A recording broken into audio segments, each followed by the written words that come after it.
ವೀಕ್ಷಕರೇ ನಮಸ್ಕಾರ. ಈ ದಿನದ ಪ್ರಮುಖ ಸುದ್ದಿಗಳ ನ್ಯೂಸ್ ಬುಲೆಟಿನ್ಗೆ ಸ್ವಾಗತ. ನಾನು ಅಕ್ಷತಾ ಕಟಗಾವಲಿ. ಭಾರತ ದರ್ಶನ ಅಧ್ಯಯನದ ಭಾಗವಾಗಿ 30 ಕಾಶ್ಮೀರಿ ಯುವಕರಿಂದ ಪ್ರವಾಸ ಕಾರ್ಯಕ್ರಮ. ಜಮ್ಮು ಕಾಶ್ಮೀರ ಮಿಲಿಟರಿ ಪಡೆ ಕರ್ನಾಟಕ ಪ್ರವಾಸ ಕೈಗೊಂಡರು.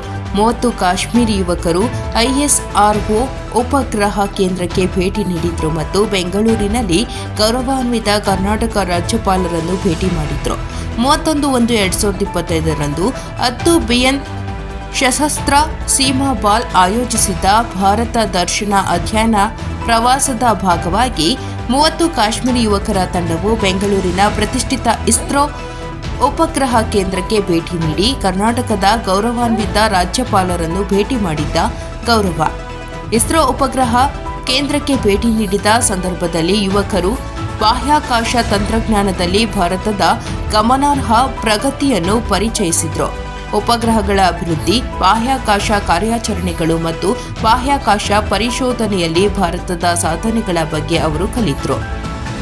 ಈ ಭೇಟಿಯು ರಾಷ್ಟ್ರದ ವೈಜ್ಞಾನಿಕ ಮತ್ತು ತಾಂತ್ರಿಕ ಪರಾಕ್ರಮವನ್ನು ನೇರವಾಗಿ ವೀಕ್ಷಿಸಲು ಒಂದು ಅನನ್ಯ ಅವಕಾಶವನ್ನು ಒದಗಿಸಿತ್ತು. ನಂತರ ತಂಡವು SH ಅವರೊಂದಿಗೆ ಸಂವಾದಾತ್ಮಕ ಅಧಿವೇಶನವನ್ನು ನಡೆಸಿತು.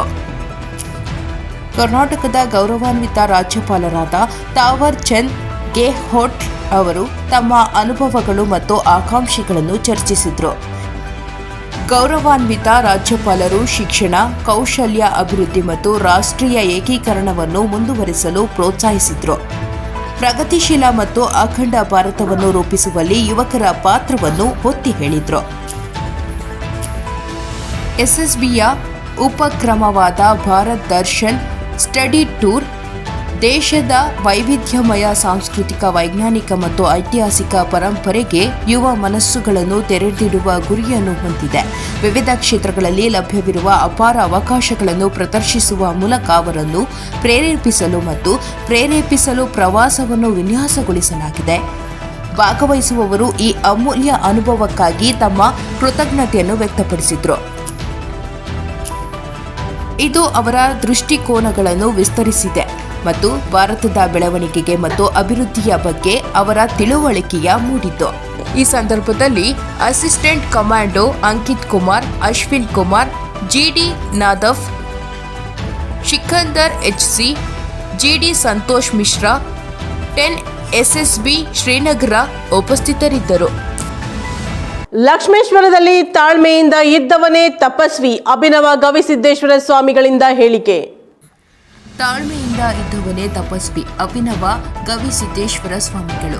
ಹೌದು, ಗದಗ ಜಿಲ್ಲೆಯ ಲಕ್ಷ್ಮೇಶ್ವರ ತಾಲೂಕಿನ ಗೊಜ್ಜನೂರು ಗ್ರಾಮದಲ್ಲಿ ಶ್ರೀ ದುರ್ಗಾದೇವಿ ಜಾತ್ರೆಯ 3 ದಿನದ ಸೋಮವಾರ ರಾತ್ರಿ ಗೊಜ್ಜನೂರು ಗ್ರಾಮಕ್ಕೆ ಆಗಮಿಸಿದ ಕೊಪ್ಪಳ ಗವಿಮಠದ ಪರಮ ಪೂಜ್ಯ ಶ್ರೀ ಮುನ್ನಿರಂಜನ ಜಗದ್ಗುರು ಅಭಿನವ ಗವಿ ಸಿದ್ದೇಶ್ವರ ಮಹಾಸ್ವಾಮಿಗಳು ಆಶೀರ್ವಚನ ನೀಡಿದರು.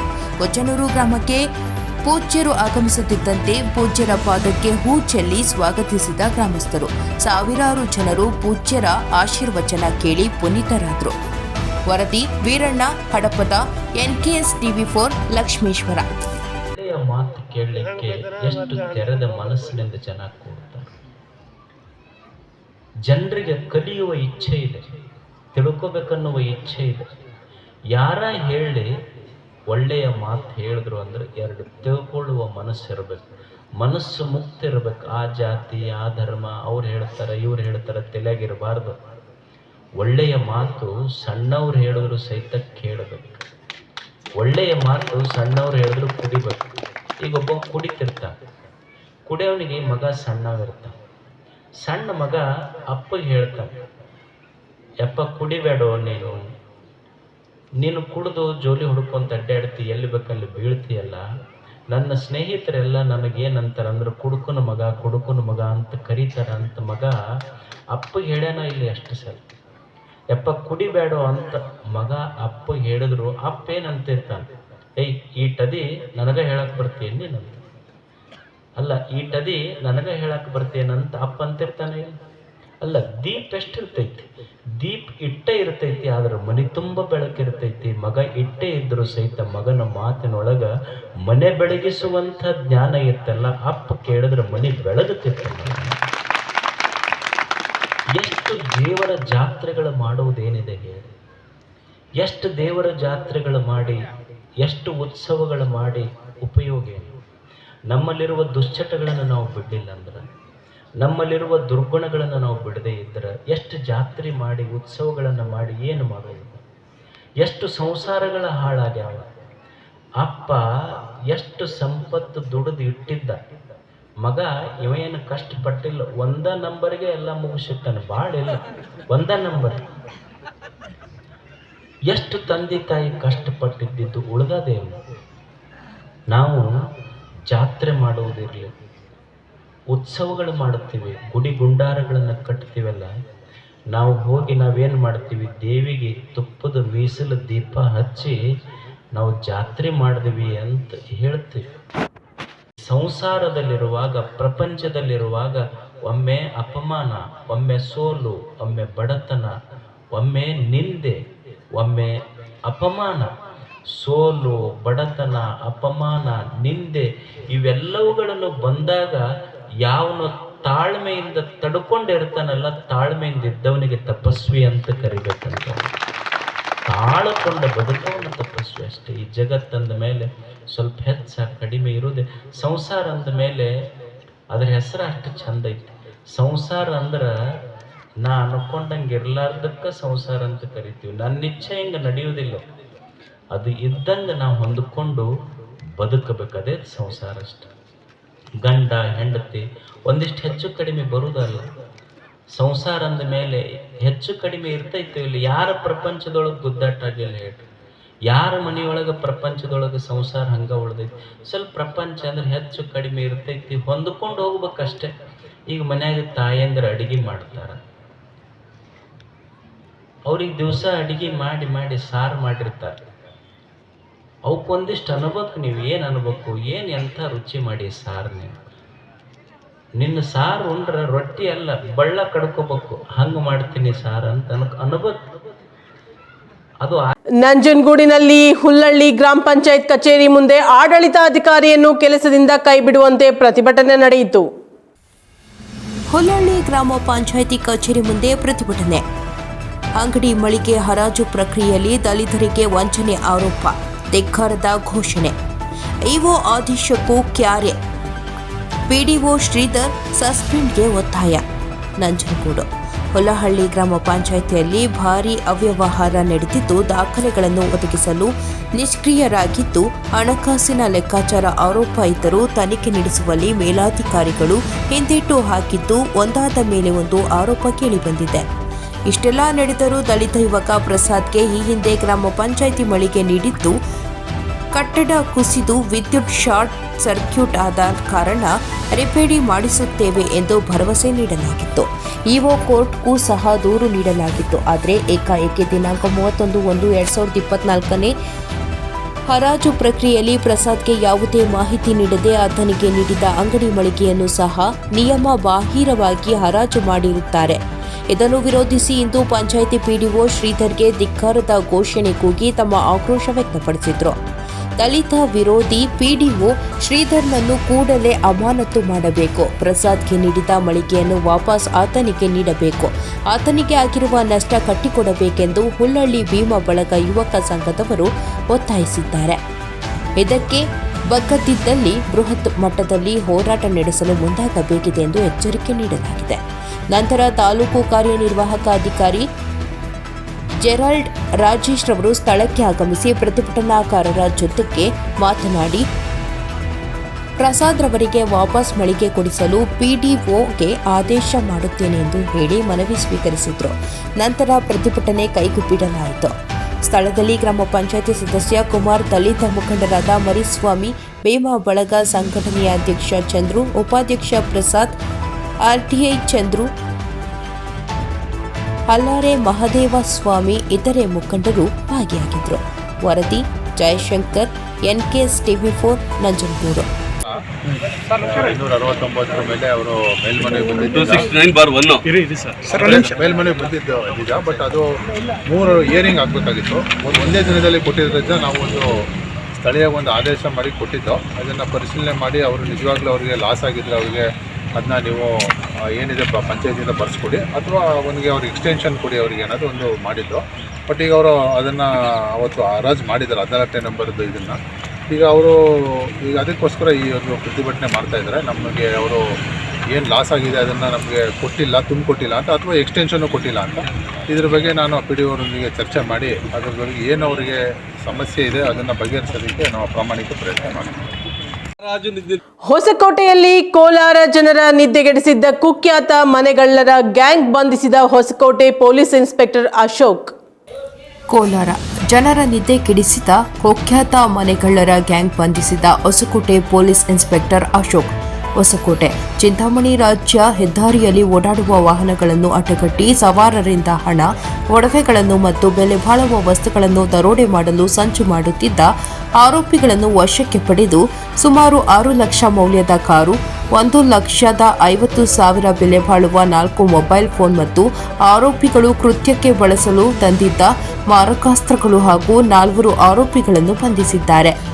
ಬಂಧಿತ ಆರೋಪಿಗಳು 10 ದಿನಗಳ ಹಿಂದೆ ಕೋಲಾರ ಜಿಲ್ಲೆಯ ಮುಳಬಾಗಿಲು ತಾಲೂಕಿನ ಬೈರಕುರ ಹೋಬಳಿಯ ರಾಜೇಂದ್ರಹಳ್ಳಿ ಗ್ರಾಮದ ಒಂಟಿಮನೆಯಲ್ಲಿ ರೈತರು ಟೊಮೆಟೊ ಬೆಳೆದು ಮಾರಾಟ ಮಾಡಿ 5 ಲಕ್ಷ ರು ಹಣ ಬಂದಿರುವ ಬಗ್ಗೆ ಮಾಹಿತಿಯನ್ನು ಖಚಿತಪಡಿಸಿಕೊಂಡು ಆರೋಪಿಗಳು ರಾತ್ರಿ ಸಮಯದಲ್ಲಿ ಮನೆಯಲ್ಲಿದ್ದ ವೃದ್ಧರು ಮತ್ತು ಚಿಕ್ಕ ಮಕ್ಕಳನ್ನು ಮಾರಕಾಸ್ತ್ರಗಳಿಂದ ಎದುರಿಸಿ ಅವರ ಬಳಿಯಿದ್ದ ಸುಮಾರು 207 ಗ್ರಾಂ ಚಿನ್ನದ ಒಡವೆಗಳನ್ನು ಹಾಗೂ 4,50,000 ರು ನಗದು ಹಣವನ್ನು ದೋಚಿಕೊಂಡು ಪರಾರಿಯಾಗಿರುತ್ತಾರೆ.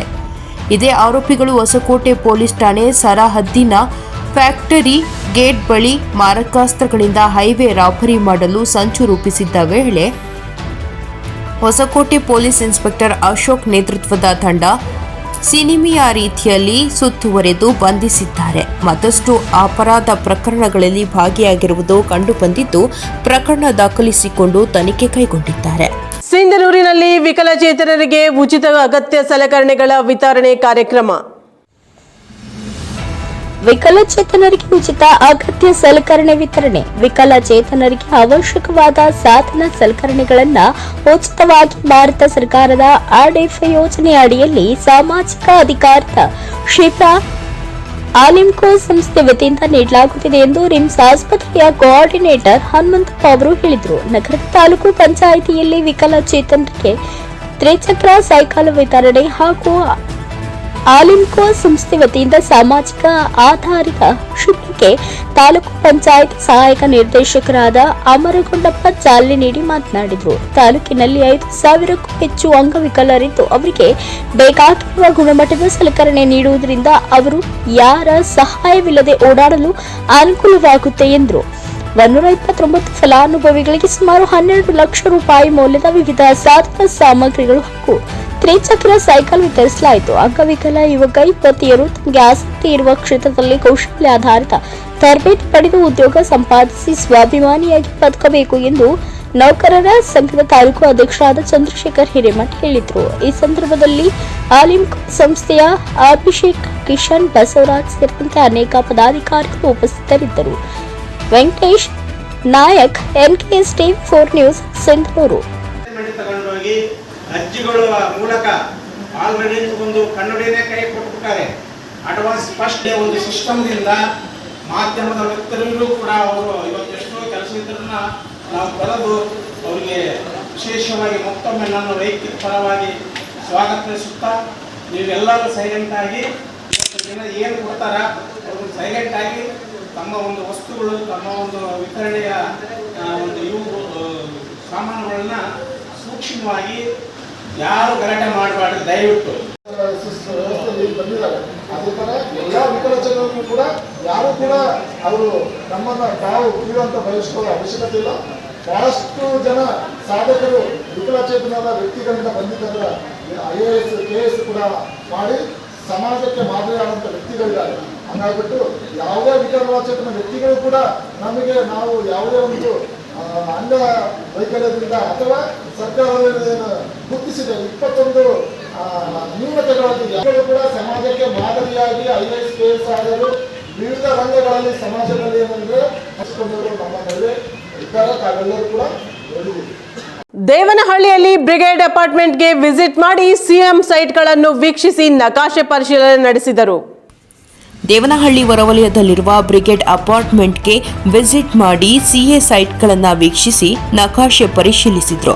ಸುಮಾರು 2 ಎಕರೆಗಳಷ್ಟು ಸಿಎ ಸೈಟ್ ಜಾಗ ಇರುವ ಬಗ್ಗೆ ಅಧಿಕಾರಿಗಳಿಂದ ಮಾಹಿತಿ ಪಡೆದ ಉಪಮುಖ್ಯಮಂತ್ರಿ ಹಾಗೂ ನಗರಾಭಿವೃದ್ಧಿ ಸಚಿವರಾದ ಡಿಕೆ ಶಿವಕುಮಾರ್ ದೇವನಹಳ್ಳಿ ಹೊರವಲಯದಲ್ಲಿರುವ ಬ್ರಿಗೇಡ್ ಅಪಾರ್ಟ್ಮೆಂಟ್ಗೆ ವಿಸಿಟ್ ಮಾಡಿದ ವೇಳೆ ಅಂತಾರಾಷ್ಟ್ರೀಯ ವಿಮಾನ ನಿಲ್ದಾಣದ ಅಧ್ಯಕ್ಷ ದ್ಯಾವರಹಳ್ಳಿ ಶಾಂತಕುಮಾರ್, ಸಿ ಪ್ರಸನ್ನಕುಮಾರ್, ಬಯಪ್ಪ ಜಂಟಿ ಯೋಜನಾ ನಿರ್ದೇಶಕರು, ನಗರಾಭಿವೃದ್ಧಿ ಇಲಾಖೆಯ ಕಾರ್ಯದರ್ಶಿ, ಅಧಿಕಾರಿಗಳು ಮುಂತಾದವರು ಇದ್ದರು. ವರದಿ ಯಲಿಯೂರು ರಾಧಾಕೃಷ್ಣ, NKS TV4, ದೇವನಹಳ್ಳಿ. ನೆಲಮಂಗಲದಲ್ಲಿ ವಿವಿಧೋದ್ದೇಶ ಪ್ರಾಥಮಿಕ ಗ್ರಾಮೀಣ ಕೃಷಿ ಸಹಕಾರ ಸಂಘದ ಚುನಾವಣೆ ನಡೆಯಿತು. ವಿವಿಧೋದ್ದೇಶ ಪ್ರಾಥಮಿಕ ಗ್ರಾಮೀಣ ಕೃಷಿ ಸಹಕಾರ ಸಂಘ ಚುನಾವಣೆ ನೆಲಮಂಗಲ, ಬೆಂಗಳೂರು ಗ್ರಾಮಾಂತರ ಜಿಲ್ಲೆ, ನೆಲಮಂಗಲ ತಾಲೂಕು ಮಣ್ಣಿಯ ವಿವಿಧೋದ್ದೇಶ ಪ್ರಾಥಮಿಕ ಗ್ರಾಮೀಣ ಕೃಷಿ ಸಹಕಾರ ಸಂಘ ಚುನಾವಣೆ ನಡೆಯಿತು. ಈ ಚುನಾವಣೆಯಲ್ಲಿ 12 ಜನ ನಿರ್ದೇಶಕರು ಗೆಲುವು ಸಾಧಿಸಿದ್ದು, ಅದರಲ್ಲಿ 5 ಜನ ಚುನಾವಣೆಯಲ್ಲಿ ಗೆಲುವು ಸಾಧಿಸಿದ್ದಾರೆ. ಇನ್ನುಳಿದ 7 ಜನ ನಿರ್ದೇಶಕರು ಅವಿರೋಧವಾಗಿ ಆಯ್ಕೆಯಾಗಿದ್ದಾರೆ. ಸಾಲಗಾರರ ಕ್ಷೇತ್ರದಿಂದ 11 ಜನ ಆಯ್ಕೆಯಾದರೆ, ಸಾಲಗಾರರಲ್ಲದ ಕ್ಷೇತ್ರದಿಂದ ಒಬ್ಬರು ಆಯ್ಕೆಯಾದರು. ಗೆಲುವು ಸಾಧಿಸಿದ ವಿವರಗಳು ಈ ರೀತಿ ಇದ್ದು, ಚಂದ್ರಶೇಖರ್, ಜಗದೀಶ್, ಕರಿಗಿರಿಯಪ್ಪ, ಚೌಡಯ್ಯ, ಮುತ್ತಾಂಜನೇಯ, ಲಕ್ಷ್ಮಮ್ಮ, ಹೊಸಳಯ್ಯ, MN ಪಾರ್ಥಸಾರಥಿ, H ಆಂಜನೇಯ, ದೇವರಾಜಯ್ಯ, ಪಾರ್ವತಮ್ಮ, ರಾಮಮೂರ್ತಿ ಜಯಗಳಿಸಿದ್ದಾರೆ. ವರದಿ ಹನುಮಂತರಾಜು, NKS TV4, ಬೆಂಗಳೂರು.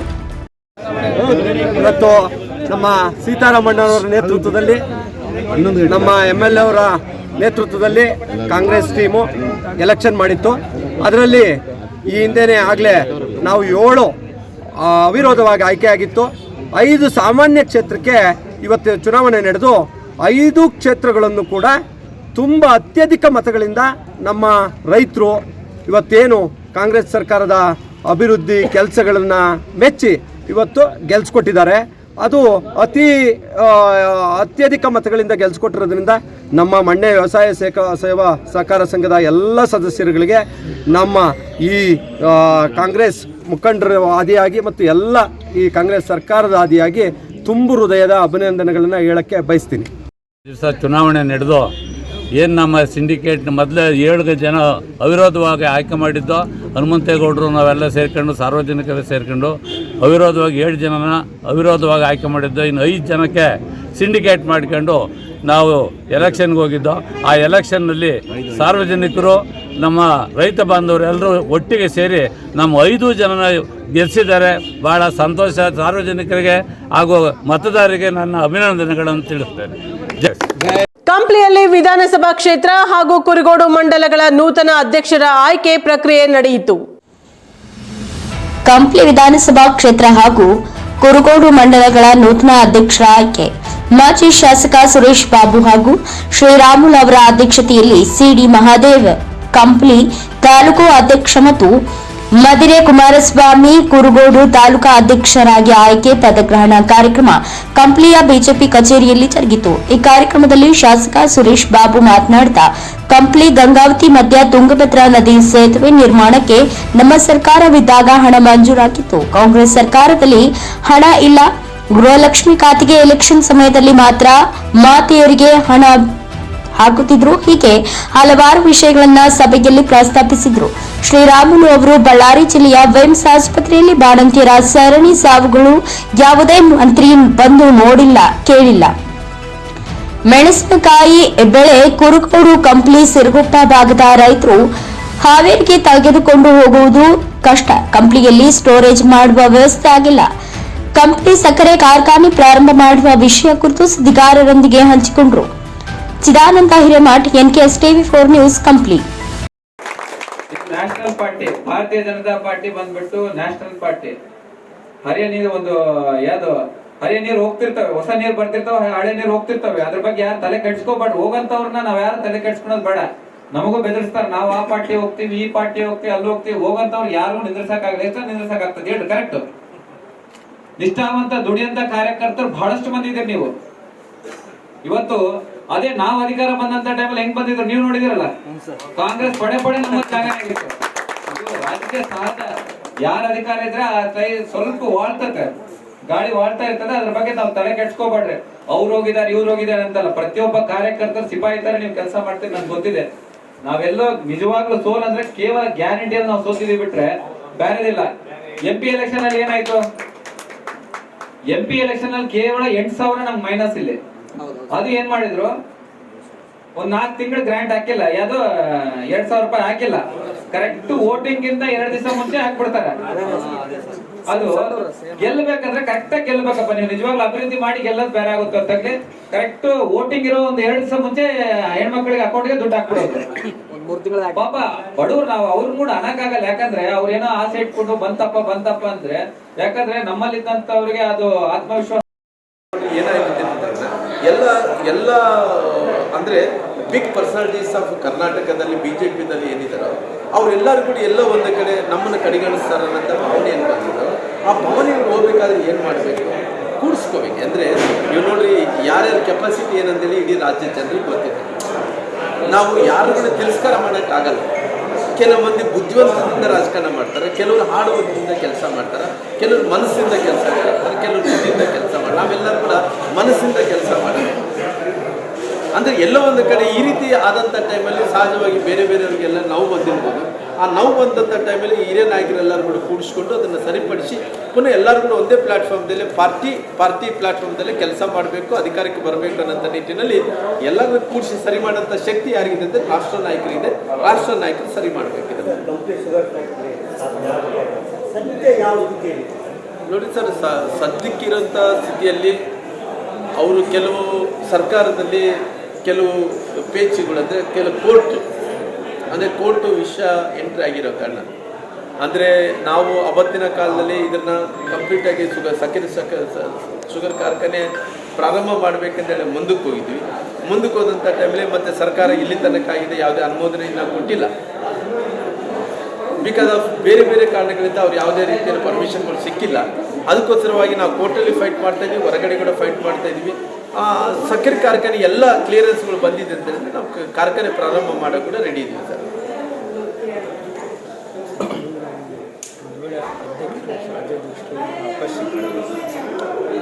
ಸುರೇಶ್ ಅವರಿಗೆ ನೀವೆಲ್ಲರೂ ಕೂಡ ಅವಕಾಶವನ್ನು ಭಾರತೀಯ ಜನತಾ ಪಾರ್ಟಿಯಿಂದ ಮಾಡಿಕೊಟ್ಟಿದ್ದೀವಿ.